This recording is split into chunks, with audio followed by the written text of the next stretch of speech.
Well, good morning and welcome to Grandfather's Garage.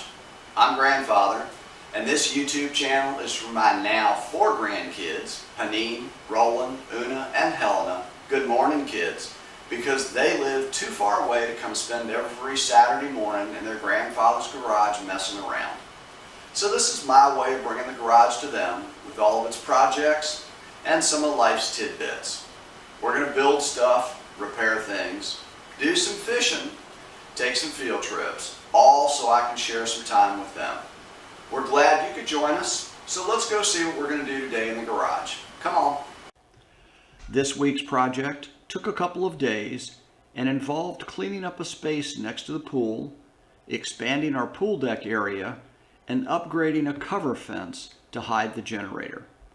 We refinished our pool surface last summer, and this tree, which is now too large, was planted between the pool and the upper pond, right where the hose is hanging over the wall. I pulled the tree out, and the plan is to dig out the planting area, expand the deck, and push the fence back some as well to gain a little extra space. Once the tree was dug out and replanted down by the dock, I dug out this area and leveled the ground to provide proper drainage. The foundation for the deck is simple, with gravel compacted into the ground where the support posts will go and a solid block to keep the posts away from the ground. All of the lumber is pressure treated, but we still don't want anything touching the ground, as it will eventually rot. The outside frame is fitted into place, leveled, checked twice for level, and then screwed to the posts. Once the outside frame is in place, the deck support joists are placed 16 inches from one another, leveled, and screwed into the frame.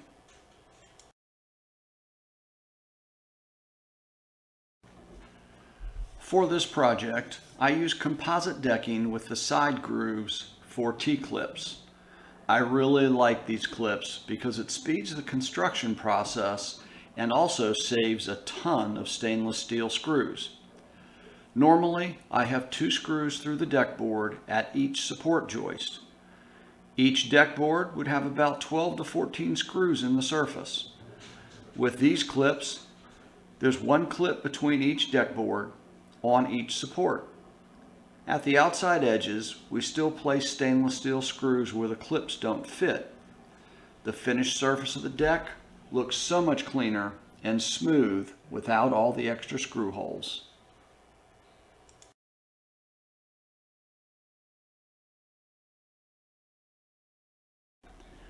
At the curved brick wall, we just made a straight cut by creating a triangle from the tip of the board to where the width of the board fits to the wall.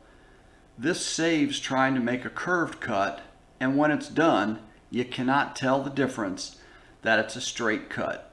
It still has a clean, finished look.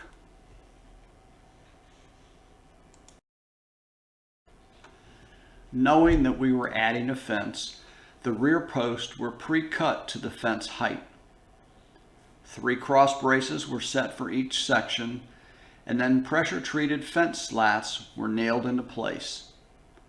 The generator is serviced from the rear, so a solid surface fence wouldn't interrupt any work on the generator.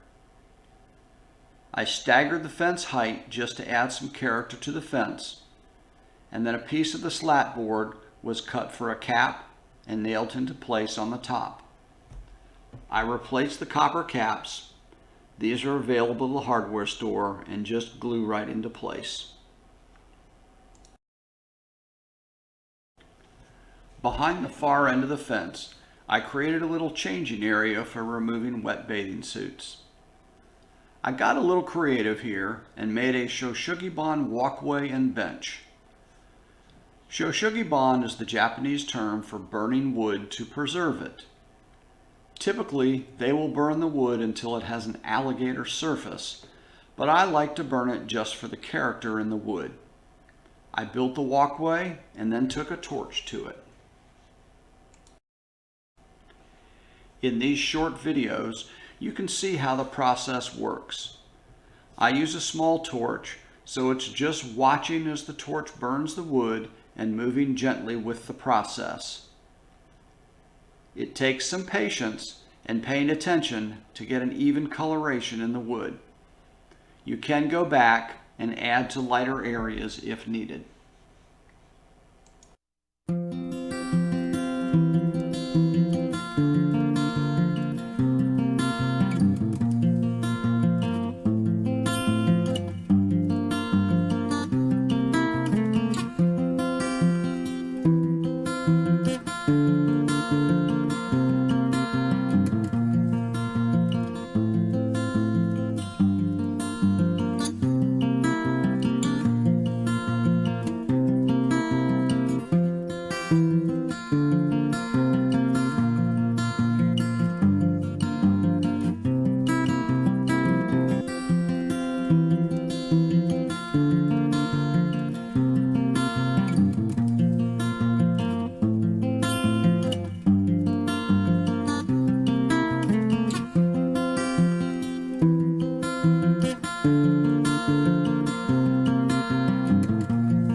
On the bottom, where the wood will be resting on the ground and will be in contact with water, I did a deeper burn to preserve the wood. If you look carefully, you can see the alligator cracking in the wood. When completed, I gave it all a good coating with a wood water sealer. I then added some cleats for hanging wet towels. And the final touch was to add some decorative stone tiles screwed onto the fence.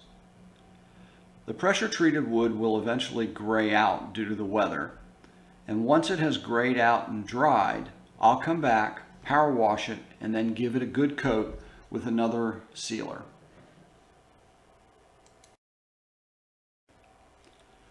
This was a fun weekend project, and to be honest, I did have some help to get it completed on time. As always, thank you for watching. I hope you enjoyed this project, and until next time.